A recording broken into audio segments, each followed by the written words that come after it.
Hello, I'm John, and this is the 6 p.m. Pacific Standard Time Soul Center Worldwide Recovery Dharma meeting. Glad to see you all here. Okay, I had time today, and I just went crazy with it, and I'd had a little relapse, not on anything like substance-wise, but on wanting to debate people on the internet. And it's a perfect thing for me to have a relapse on and to reflect on in light of what Julia had written, those of you who read it earlier in the week, and on the idea also of deceit and betrayal and what is truth and honesty and being open. Because I'm introduced to a side of myself that gets angry easily, and I don't get angry easily, except when I'm in that frame of mind. And the necessity of being right, just being all egoic, and and when I don't do that, I just have a much different perspective. So I think of truth, and an important thing for me to remember is that I'm not right about everything.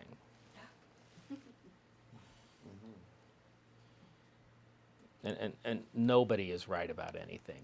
Whenever I have a discussion and there seems to be an impasse, one thing that people who try to diffuse a conflict, they'll go, well, can you admit that you may be 20% wrong and that your opponent could be 20% correct? And people, I guess, are generally very careful of saying, no, I'm all right, because they know what they're looking like when they say that, right? And so I think, am I 20% wrong? And I go, maybe even more, maybe less. Does it matter? Way back when I was in college, I remember when I was leaving Christianity and deciding what could be proved, because the Bible fell apart in front of my face. And if anyone's Christian, I think it can be a wonderful religion. I really do. But I was an evangelical fundamentalist Christian that believed that the Bible had no error. So one day I decided to put away my prejudices and start reading it. And I couldn't get more than 3 chapters in without seeing all sorts of inconsistencies. And it was life-changing. I'm like, wow, I'm only 3 chapters in and I'm finding inconsistencies. Even then I could say, well, that doesn't mean that Christianity is a valueless religion. It just means it's unlikely that the Bible is without conflict or without error. It's an unlikely thing. And again, I hope I'm not stepping on anyone's toes. But that's what happened to me, and it was a big part of my journey. And then I asked myself, what could be proven? And I eventually came up with a quote. It's not Voltaire. Pascal. And he said, cogito ergo sum was the one thing he could prove. The one thing he could prove, cogito ergo sum. I think, therefore I am. And Buddhism will say that's not necessarily true either. But I said, okay, things are not generally provable. Truth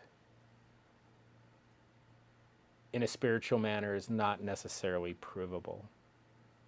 And what drew me to Buddhism is I thought, I cannot prove it through a text. I cannot discover it through a text.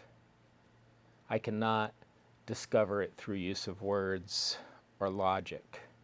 I can only discover it through experience.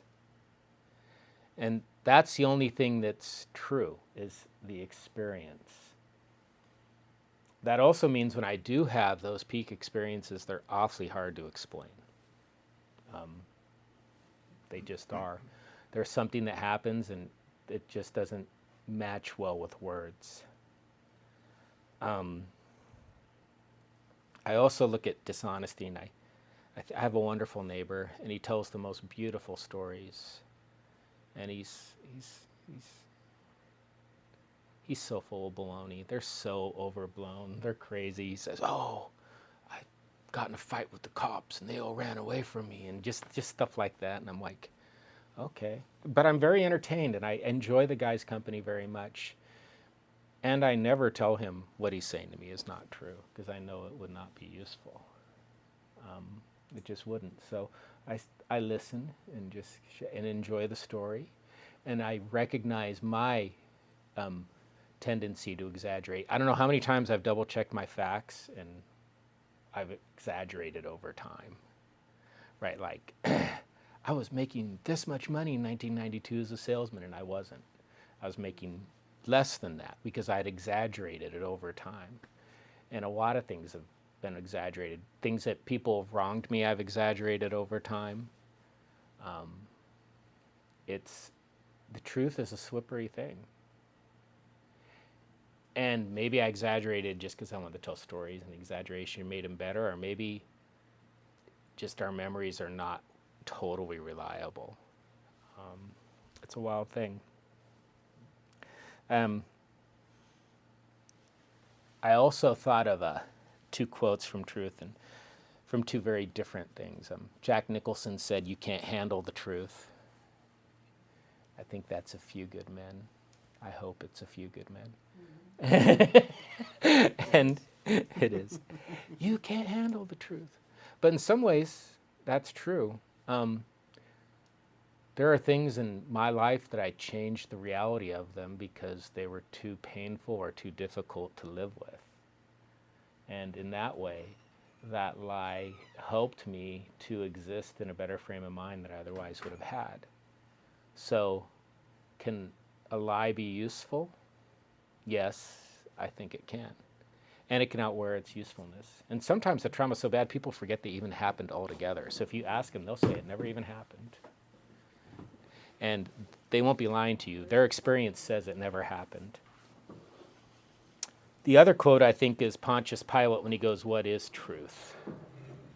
And I think that comment just shows the frustration of trying to nail down what is real and what is not real. What is it? What is it? How can we define it? We can't define it. None of us agree on what it is. What is it? And I think it's a really valid thing. And now I'm going to overwhelm our brains. So I look at my arguments on Facebook, which I will get out of again. I need to start journaling anyway, and that's a better use of my time. But I just wanted to look at the fallacies and what logical fallacies and what they all are. And I'm not going to define them, but just listing the common ones. These are the common ones. There's more. There's straw man, false cause, appeal to emotion, the fallacy, slippery slope, ad hominem, tu quoque, personal incredulity, special pleading, loaded question, burden of proof, ambiguity, the gambler's fallacy, bandwagon, which I think is a lot of people's favorite right now, appeal to authority, composition, division, no true Scotsman, genetic, black or white, begging the question, appeal to nature, anecdotal, the Texas sharpshooter. I like the sound of that one the most, and middle ground. And I spent time reading each of these, and I'm like, it's just so easy to get caught up in my perspectives. And then I also said, wow, now that I know all these, if I get an argument, I can just, cut and paste because it's all written there, your error is. And I thought, well, how useful that would be. I'm arguing with someone and go, your error is, and then give them a definition, and it's not useful. It's better for me just not to engage in that. So going through all that,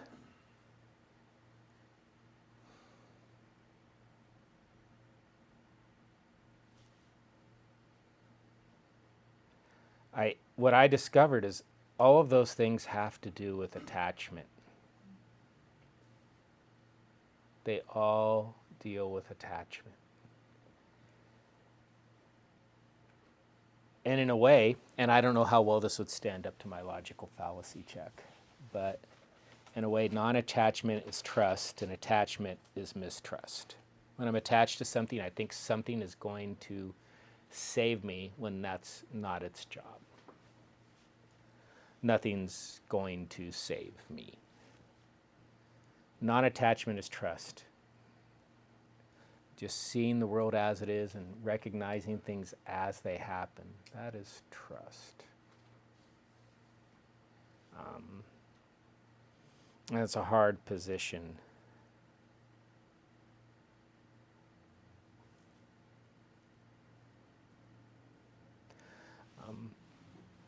And one of my best moments of, I had a friend and they wanted to argue about something, and they brought up a point I had in the past disagreed with.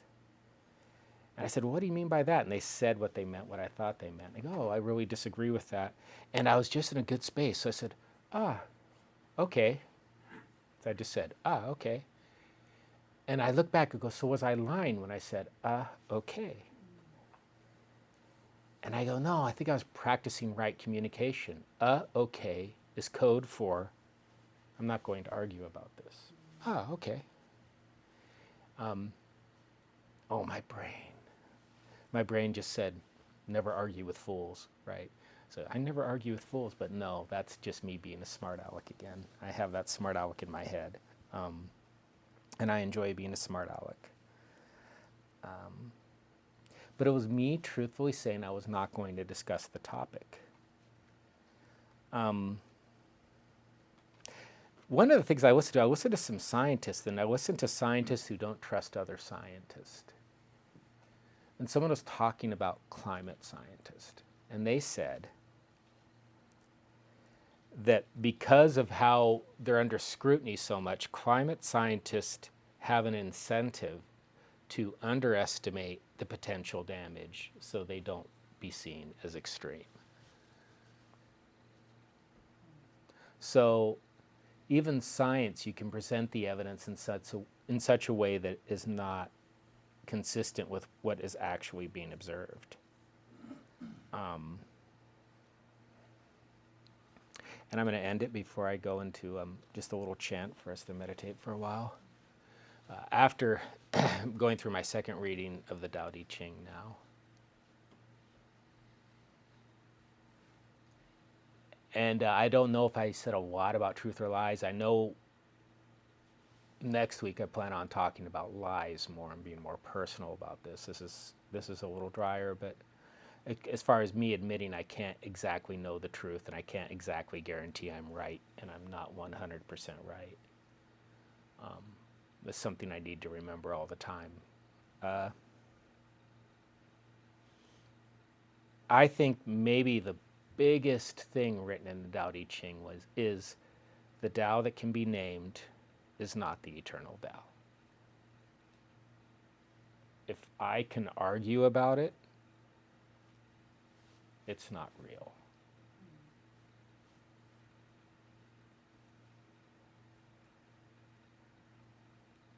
And that's just the root of everything. And even saying the root of everything, I bring in a concept and take away from its meaning. Its meaning is best held or let go of when I recognize I can't give it any meaning. So, I'm going to do a chant, and the chant basically just is in honor of the three treasures, the Buddha, the Dharma, and the Sangha, all three of which I need for my recovery and I need for my practice of being a good earthling as best as I can. So we'll take just 5 minutes and do that for a while. And I'll lead it. You can follow along when you feel comfortable or not. You can just breathe if you like. Same at home.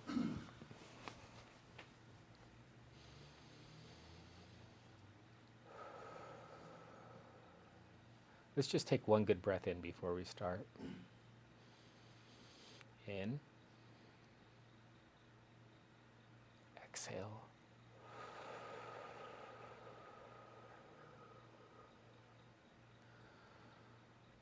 Om Namo Amitabhaya Buddhaya Dharmaya Sangaya. Om Namo Amitabhaya Buddhaya Dharmaya Sangaya. Om Namo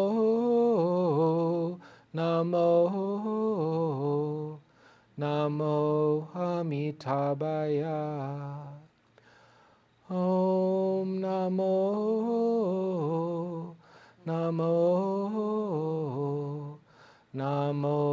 Amitabhaya. Om Namo Amitabhaya Buddhaya Dharmaya Sangaya. Om Namo Amitabhaya Buddhaya Dharmaya Sangaya. Om Namo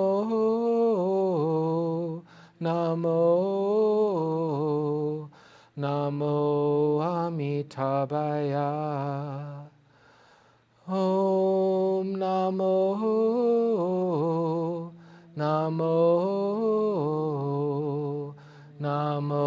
Amitabhaya.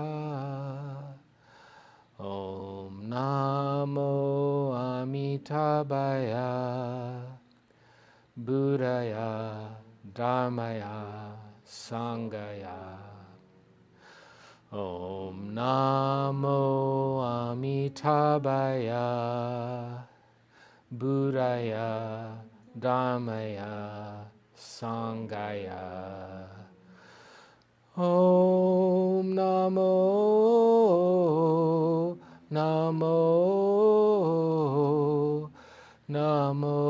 Amitabhaya. Om Namo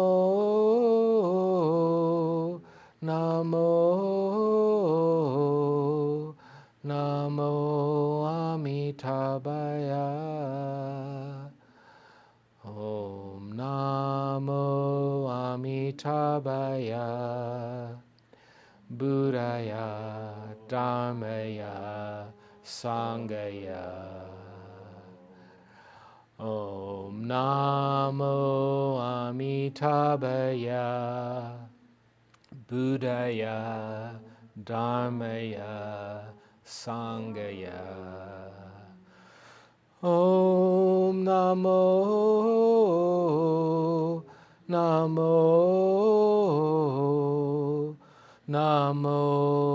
Amitabhaya. Om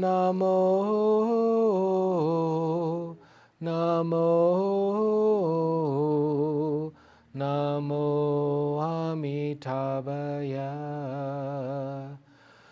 Om Namo Amitabhaya Buddhaya Dharmaya Sangaya. Om Namo Amitabhaya Buddhaya Dharmaya Sangaya. Take a few deep breaths.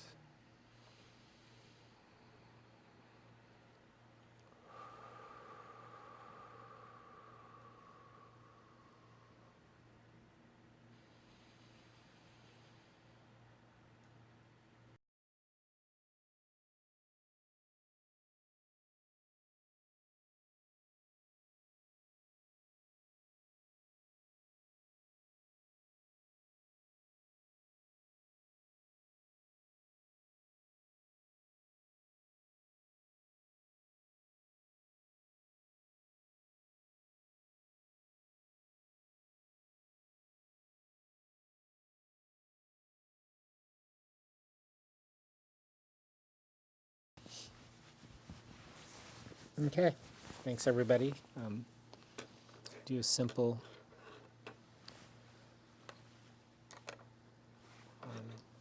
ending to the meeting.